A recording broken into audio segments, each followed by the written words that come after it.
Kitty के 3 बच्चे थे। एक का नाम था चूचू, एक का नाम था चाचा, एक का नाम था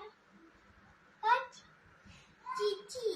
चूचू को केला खाना नहीं पसंद था, चीची को भी केला खाना नहीं पसंद था, चाचा को भी केला खाना नहीं पसंद था, किसी को भी केला खाना नहीं पसंद था। जो अम्मा को पता था जंक फूड नहीं खाना चाहिए, हेल्दी फूड खाना चाहिए। पर बच्चे कहते थे हमको जंक फूड ही चाहिए, लॉलीपॉप